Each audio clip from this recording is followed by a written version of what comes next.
Bonsoir, bienvenue dans ce journal du jeudi 20 décembre. En voici les titres. Elle arrive et un énorme accueil populaire se prépare pour saluer l'enfant prodige de retour au bercail. Vaï Malama, alias Miss Tahiti, alias Miss France. Un dispositif a été mis au point par ADT pour faciliter le flux des voyageurs, des touristes et des fans. 2500 personnes à reloger dans le quartier de Otuarea. Le projet avance, mais il ne s'agit pas juste de donner des clés sans accompagnement. Nous verrons dans un instant comment sont prises en charge les familles bénéficiaires. Un couple de touristes suisses donne l'exemple à Rongiroa. Ils ont passé une journée à ramasser les déchets des autres et ont été finalement rejoints par un petit groupe d'habitants. Une pluie de cadeaux à Faa dans une quinzaine de quartiers défavorisés. 7000 paquets ont été distribués par des Pères Noël et des Mères Noël attentifs à n'oublier aucun enfant. Oui, elle est bien dans l'avion, preuve à l'appui. Vaï Malama Chavez est attendue ce soir par le vol de 22h30 en provenance de Paris. La nouvelle Miss France a un tel charisme qu'il a fallu mettre sur pied un dispositif d'accueil à l'aéroport. Parce que malgré tout, il y a aussi en cette période de vacances d'autres voyageurs qui arrivent et qui partent. Pas facile de gérer tous ces flux avec la foule attendue ce soir. Alors le sujet qui suit va vous aider à faire le bon choix pour éviter de vous trouver en mauvaise posture tout à l'heure. David Chang, Jérôme Lee.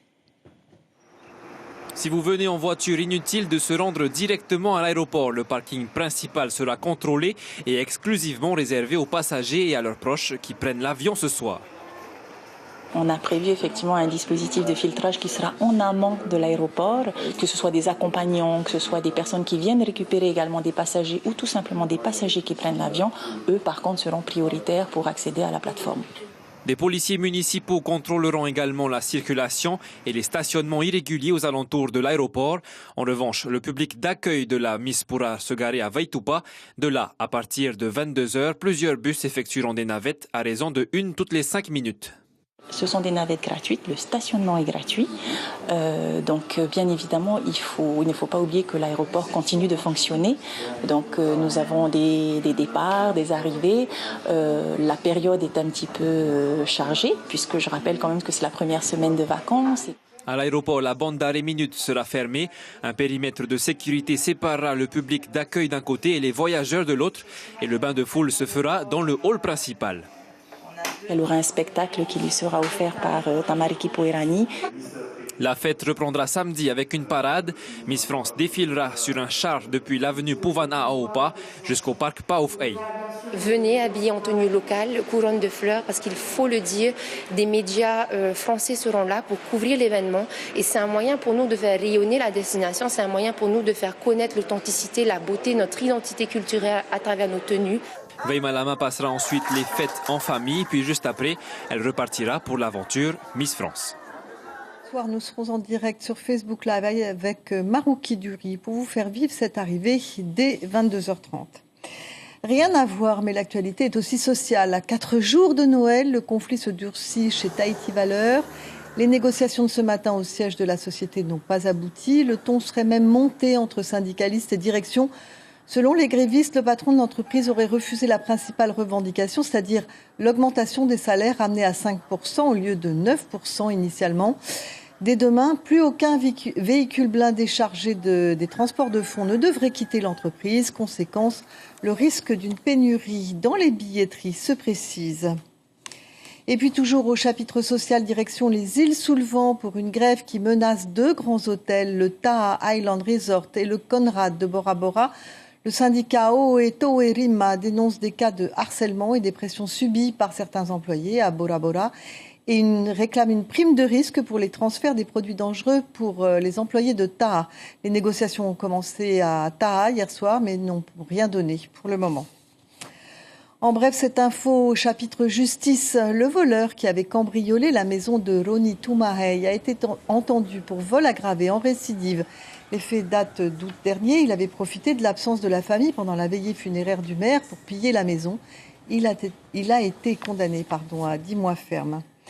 Et pour terminer cette série de brèves, une bonne note pour la Polynésie attribuée par l'agence de notation financière Moody's. Le relèvement est passé de BAA1 avec perspective stable en décembre 2017 à A3 avec perspective positive. Elle avait déjà été réévaluée positive en mai dernier. C'est la plus haute notation jamais attribuée au pays. L'agence remarque en outre que la stabilité politique, et je les cite, permet également au gouvernement polynésien de maintenir le cap des réformes structurelles. Cap sur Otuarea maintenant, le quartier le plus ancien et le plus peuplé de Faa. Sur place, 2500 personnes doivent être relogées. Tout habite au bord de la piste de l'aéroport de Faa. Un projet de construction de nouveaux logements est en cours qui devrait proposer à ces familles de meilleures conditions de vie. Mais en parallèle, l'association Otuarea Nui travaille sur le long terme en dispensant des formations aux habitants afin de leur permettre de devenir autonomes. Tout de suite, le reportage de David Kouanon et Hiro Terorotua. Le geste est précis, il faut dire qu'il a été bien formé. Tous ces agriculteurs en herbe sont des habitants du quartier Otuarea et depuis 2006, ils cultivent dans ce jardin partagé de 3500 mètres carrés. On est en train de désherber les herbes comme ça.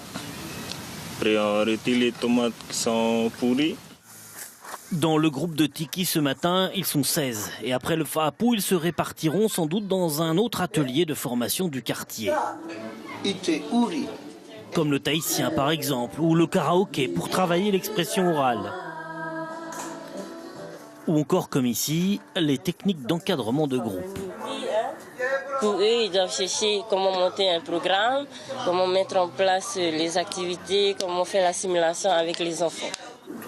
Toutes ces formations pour permettre une chose, que les habitants du quartier deviennent les acteurs de leur avenir, notamment quand ils recevront leur nouveau logement d'ici 3 ans. C'est qu'ils soient autonomes sur autosuffisance alimentaire, autonomes financièrement, qu'ils puissent payer le loyer. Et ce qu'on voit actuellement en Polynésie, surtout sur le Faa, il y en a 3000 impayés dans les logements sociaux. Et en Polynésie, 3 milliards impayés. Il ne faut pas que ce problème arrive à Otuarea.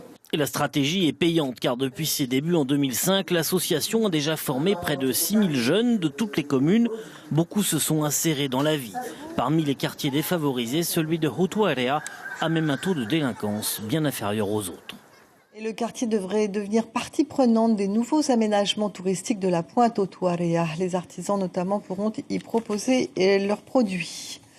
La société Ocean Product Tahiti s'agrandit avec le Lady Chris 8, rapide, économe et équipé des dernières technologies. Il va pouvoir élargir la zone de pêche de la société.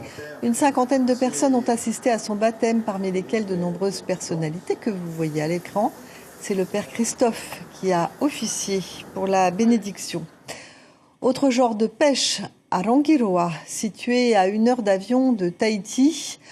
Une pêche aux déchets organisée par un couple de touristes suisses. Chez eux, c'est propre et ils n'ont pas supporté de constater le peu de respect pour l'environnement. Ils ont d'abord ramassé les ordures au bord de la route et puis ils se sont tournés vers la passe d'Avatoru.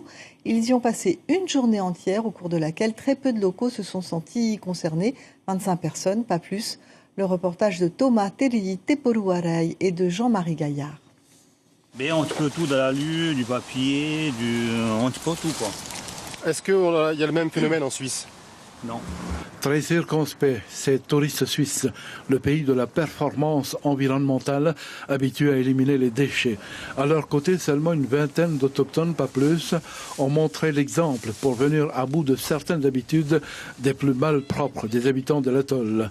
Et quand sur Terre il y a atteinte à la propreté au fond de l'eau, ce n'est pas mieux. La passe de Avatoru, deuxième après celle de Tiputa dans les sites les plus célèbres sur le plan mondial, a peut-être échappé au pire. Qu'est-ce que tu espères trouver sous l'eau ce matin comme trésor ?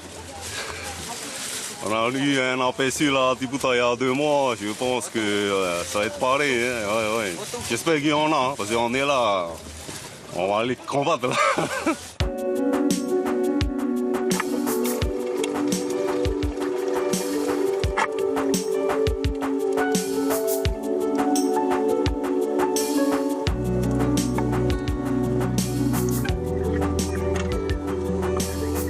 Nous en plongée, on a pris pas mal de pneus, il y avait qui étaient dans la zone des 12-15 mètres et les apnéistes nous ont aidés. J'ai vu tout le monde œuvrer, ça fait plaisir de voir ça, quoi. Bon, j'attendais un peu plus de monde sur la route. Pas eu grand monde, on a fait ce qu'on pouvait faire. Voilà. On a sensibilisé aussi nos touristes, quoi. Donc j'ai demandé à quelques touristes, les volontaires, on force personne de le faire, et puis ils ont participé aussi pour le ramassage. La passe de Awatoru est connue pour ses requins de récif, les fameux pointes blanches, tapetées en tahitien, et son nom très clair. Où sont les plus belles plages du Pacifique ? Eh bien, dans le top 10 figurent celles de Matira, Bora Bora et celles des atolls de Tikehau et de Fakarava. Un score plus qu'honorable, attribué par une quinzaine de médias prestigieux comme la BBC, le Los Angeles Times ou encore le Télégraphe.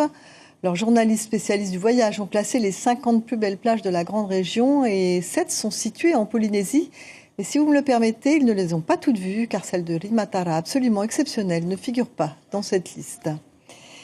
Démarrés depuis le 13 décembre, les Jeux de Polynésie se sont terminés ce soir. 6 délégations, soit plus de 1000 athlètes, se sont affrontés dans 9 disciplines. Pour cette dernière journée de compétition, la délégation de Tahiti s'est imposée avec un total de 41 médailles. Les Marquises arrivent en 6e et dernière place avec 14 médailles. On fait le bilan avec Clément Le Gaïc, directeur des Jeux. Il est interviewé par Hiro Terorotua. Les îles se sont bien défendues. Malgré, au niveau des médailles, Tahiti a dominé quand même. Mais la répartition dans les îles, par exemple la surprise, c'est les Australes qui viennent en 3e position. Et en 2e position, les îles sous le vent. On peut dire que les îles n'ont pas été ridicules, ils se sont bien défendus. Au niveau populaire, il y a un bémol. Nous n'avons pas beaucoup vu de spectateurs tahitiens venir supporter nos équipes des îles et même les jeunes de Tahiti. Aujourd'hui aussi, 2e journée récréative de l'année organisée par l'association sociale Police 2000. Près de 400 enfants âgés de 5 à 9 ans, issus des quartiers prioritaires des communes situées entre Iti Aotera, Papeete, Pir'e et Papara, ont débuté ce matin leur journée récréative par un petit déjeuner dans les jardins de la résidence du haut-commissaire à Papeete. Ils ont été accueillis par René Bidal et son épouse, ainsi qu'Edouard Fritsch. À leur côté, le commissaire Mario Banner, directeur de la sécurité publique, et Rodolphe Toutahiri, président de l'association Social Police 2000. Et dans la série des bonnes actions de fin d'année, 700 enfants de la commune de Fa'a ont reçu un cadeau pour la Noël. La distribution s'est terminée aujourd'hui dans les quartiers Bel Air et Pamatai. Depuis lundi, dérogeant un peu aux habitudes, le maire de Fa'a a fait appel à des Pères Noël, mais aussi à des Mères Noël, pour s'assurer que tous les enfants auront un présent. 700 paquets ont été distribués depuis lundi dans une quinzaine de quartiers de la ville. Une tradition instaurée dans la commune en 2009 pour que tous, sans exception, profitent aussi de la magie de Noël. Ismaël Tayata et Christian Dezo. Le Père Noël ne peut pas être partout à la fois. La preuve, c'est Mère Noël et son assistante qui distribuent les cadeaux aujourd'hui. Les 27 enfants des quartiers Timi et Kadusto attendaient ça avec impatience.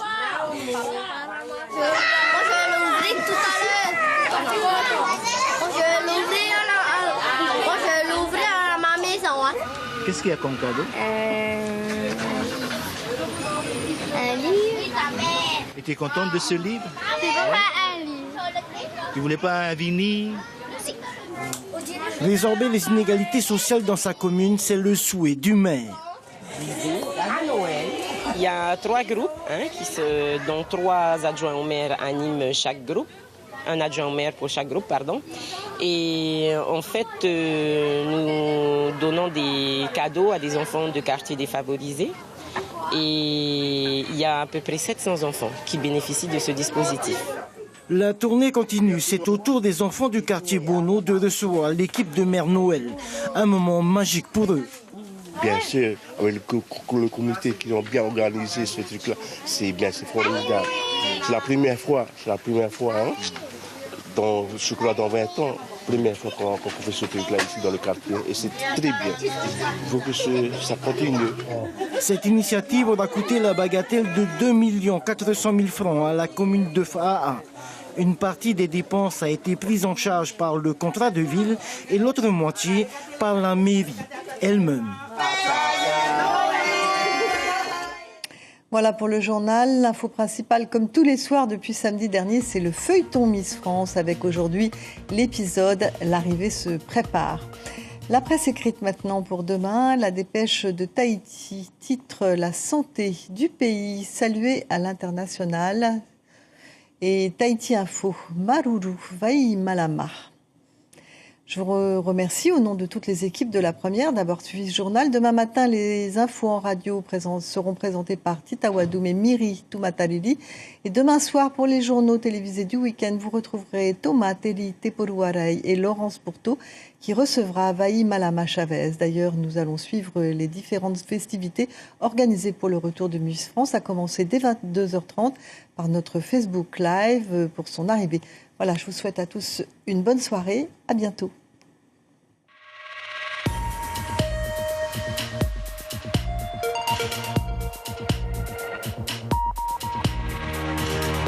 Retrouvez notre journal en replay sur notre site internet.